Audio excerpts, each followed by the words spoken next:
Salut et bienvenue sur Diamond to Parle. Voici le premier épisode où on va parler de la solitude. Franchement, je suis tellement reconnaissante envers Dieu parce que ce podcast a été une vision, un travail que j'avais pas vraiment pris au sérieux au début. Mais en parlant avec Dieu, en travaillant avec Dieu, j'ai vu que c'est vraiment ce qu'il voulait. Il m'a répondu, il me tenait vraiment à cœur d'accomplir ce que Dieu m'avait demandé. Donc je ne le fais pas pour moi-même, mais je le fais plus pour vous montrer ce que Dieu peut faire à travers des personnes. Donc, pour entrer dans le vif du sujet, la solitude, moi, je pense que c'est vraiment un point assez sensible. Les personnes pourraient avoir un avis très différent. Il y en a d'autres qui pourraient dire que la solitude, c'est quelque chose de très bien. Il y en a d'autres qui pourraient dire que c'est la pire chose. Parce que le sentiment de solitude peut être un très bon sentiment, comme peut être vraiment dévastateur pour certaines personnes. Pour mon cas, Dieu m'a appelé à travers la solitude. Comment je l'ai su? J'étais tombée en dépression en juin 2024, donc ce qui fait un an maintenant jour pour jour, étant très dépendante de certaines personnes et très dépendante de l'avis de certaines personnes. Je ne vivais pas selon moi-même, mais selon des personnes. Je ne pouvais pas faire quelque chose sans avoir l'approbation d'une personne. Je ne pouvais pas faire quelque chose sans avoir l'avis d'une personne. Je ne pouvais pas aller quelque part sans avoir une certaine compagnie. Donc c'était vraiment quelque chose... En fait, la dépendance affective, il faut savoir qu'elle ne se limite pas dans les relations amoureuses. Et ça, je trouve qu'il faudrait vraiment le souligner dans certains discours parce que la dépendance affective est souvent mise en majuscule dans les relations amoureuses. Elle peut très bien exister dans les relations amicales, tout comme bien sûr dans les relations amoureuses. Pour ma part, c'était vraiment les deux. C'était vraiment les deux. Je ne dirais pas que j'ai manqué d'affection, mais que j'avais une mauvaise maîtrise de mon amour et que je ne m'aimais pas moi-même. Je m'explique. Quand tu ne t'aimes pas toi-même, tu ne connais pas ce que tu veux, ni ce que tu es. Ne pas s'aimer, c'est pas dire que oui, je suis moche, c'est tout, etc. Non. Ça vient d'un sentiment qu'on ne connaît pas, d'un sentiment enfoui, qu'on va rejeter vers les autres. Dans le sens où, c'est un exemple, hein, tu vas pas choisir tes propres choix, mais tu préfères avoir l'approbation de quelqu'un à la place du tien, alors que c'est ton choix. Et c'était exactement mon cas, donc ça veut dire que je ne pouvais pas vivre aux dépens de moi-même. En fait, je ne le savais pas, c'était vraiment implicite dans ma tête à moi. Je me disais que avant de faire quelque chose, il fallait vraiment avoir l'approbation de quelque chose ou de quelqu'un. Donc, c'est arrivé dans une relation amicale comme dans une relation amoureuse à ce moment-là, avant ma dépression, ce qui a causé une très grosse solitude parce que cet ami-là que j'avais perdu à ce moment-là était vraiment comme un deuxième moi que j'aimais plus que moi. Donc, c'était comme une sœur pour moi, mais vraiment d'une mauvaise manière. Au moment où j'ai tout perdu, il y a eu la phase de dépression. Au début, je me sentais très bien. Je me disais que tout allait aller bien. On peut perdre des amis comme on peut se faire des amis. Et là, j'avais perdu une amie, en l'occurrence. Au début, ma solitude, je la vivais très bien, sans aucun souci. C'est pour ça que je dis que la solitude peut être vraiment double sujet, positif comme négatif, parce que tu peux bien le vivre, mais tu peux très mal le vivre aussi. Mais au fur et à mesure, ça commence à se dégrader d'une très mauvaise manière. Et c'est à ce moment-là où je me suis regardée et je me suis dit qu'il y avait un très gros problème. Ça n'allait pas parce que je n'avais pas de personne autour de moi. Et je me suis remise en question. Ça a pris du temps et ça m'a fait mal. On se dit toujours oui, il faudrait te remettre en question, etc. Mais il ne faut pas oublier que c'est très difficile pour une personne de se remettre en question. Mais c'est quelque chose qu'il faut faire parce que c'est pas tout le temps qu'on est dans les bonnes voies. Et il faut, en l'occurrence, tout le temps se remettre en question sur certaines circonstances de nos vies et sur certains choix. Alors je me suis remise en question. Au fond de moi-même, pour être sincère avec vous, au fond de moi-même, je savais que Dieu m'appelait à quelque chose. C'était arrivé à la sortie d'une fête. Et je me suis dit, Seigneur, je me sens tellement vide. J'ai besoin de ça, ça, ça, ça, ça. Et je sais que j'avais besoin d'un entourage, en fait. Mais quand j'ai parlé comme ça, je parlais pas directement à Dieu, pour moi. Mais moi, je sais là maintenant, là où je suis, que je parlais à Dieu, mais indirectement, implicitement. Lorsque j'ai dit ça, je me suis sentie vide. Je suis quelqu'un, j'aime beaucoup l'ambiance. Je danse tout le temps. Lorsque je suis entourée de mes amis, je danse, je mets l'ambiance, etc. Mais à des moments, on se remet tous en question. On ne va pas rester là tout le temps à danser, à chanter, etc. Il y a des moments où on est là, on se remet en question et c'est totalement normal. Je me suis remise en question, je me suis dit, mais ce vide que je ressens en moi, je n'arrive pas à le combler. Pourtant, je viens de sortir d'un moment où j'aime trop. Je viens de m'amuser avec mes amis, je viens de rigoler, je viens de danser. Mais là, je me sens pas bien. Il y a ce mal-être en moi, pas ce mal-être, mais ce vide en moi que j'arrive pas à combler. Et je savais très bien que c'était Dieu.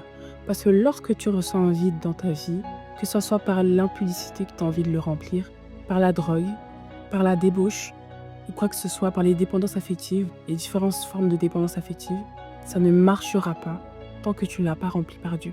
Le vide que tu ressens lorsque tu n'es plus avec ton petit ami, que tu n'es plus avec ta petite amie, que tu sors d'une fête, que tu pars d'une sortie avec tes amis et que tu ressens un vide, c'est Dieu seul qui peut le combler. Et je suis très, mais vraiment très bien placée pour le dire parce que ce vide est tellement, mais tellement rongeant. C'est horrible. Et quand j'ai ressenti ça, lorsque je suis rentrée à la maison, je me suis endormie. Et quand je me suis réveillée, je me sentais culpabilisée d'un côté parce que je savais que Dieu m'appelait.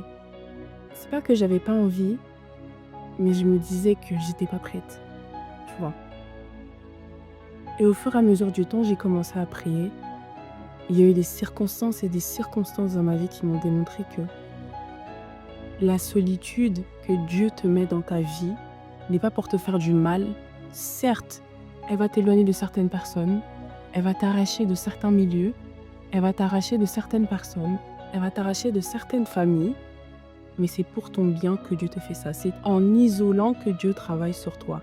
C'est en isolant que Dieu va pouvoir faire des exploits sur toi, que Dieu pourra travailler à travers toi pour les autres. Et ça, c'est quelque chose que j'ai pris du temps, mais vraiment du temps à accepter et à comprendre. Et lorsque maintenant, quelqu'un sort de ma vie ou que je me sens seule, je me dis que Dieu veut me parler, Dieu veut m'isoler, me mettre de côté, me prendre à part pour me parler.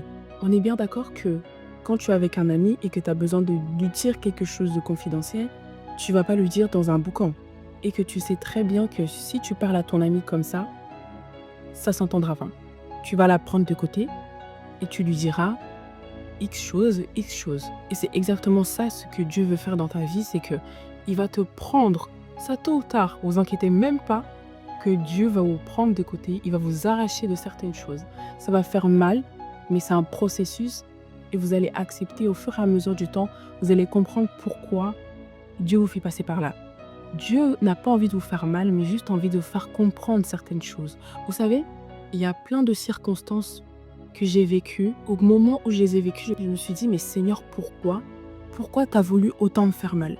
Et par après, lorsque j'ai compris, je me suis dit, mais Seigneur, merci. Parce que si ça s'était pas arrivé, ben, franchement, je serais dans le néant. Et que la solitude, c'est pas quelque chose à prendre d'une mauvaise manière aux yeux de Dieu. C'est pas quelque chose à prendre d'une mauvaise manière. Il faut surtout avoir le discernement des choses et pas se dire que Dieu a envie de m'éloigner pour me faire mal.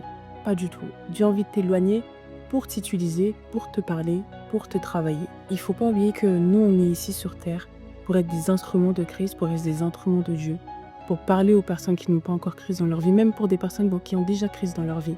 Pour toutes les personnes qui sont dans la dépression, dans la dépendance affective, dans l'impudicité, qui cherchent en tout cas un refuge, sachez que Dieu est là. Dieu, certes, vous ne le voyez pas physiquement, mais spirituellement parlant, il est là. Il est vivant. Dieu vous parle d'une manière ou d'une autre. Et ça, il faut être très attentif et il faut être disposé tous les jours pour entendre ce que Dieu vous dit. Et ça, je vous parle d'une manière vraiment sérieuse parce que on ne se rend pas compte de ce que Dieu peut nous donner comme opportunité, de ce que Dieu peut nous transmettre au fur et à mesure d'une journée ou que ce soit la nuit. Et apprenez surtout à accepter la situation. Il faut savoir que Dieu même nous l'a promis qu'il ne va jamais nous délaisser, qu'il a des projets de paix et de bonheur pour nous. Il faut vraiment avoir cette conscience-là que Dieu ne va jamais nous laisser dans une situation déplorable, dans une situation qui va nous faire mal. Le Seigneur lui-même a dit dans Hébreux 13, au verset 5, « Je ne te délaisserai point et je ne t'abandonnerai point. » Donc ça veut dire que même quand les amis ne sont pas là, même quand ta famille n'est pas là, sache que Dieu est là pour toi. Dieu est omniprésent, omnipotent. Il ne faut pas se dire que comme je ne vois pas, il n'est pas là. Deuxièmement, il faut savoir que Jésus lui-même comprend la solitude.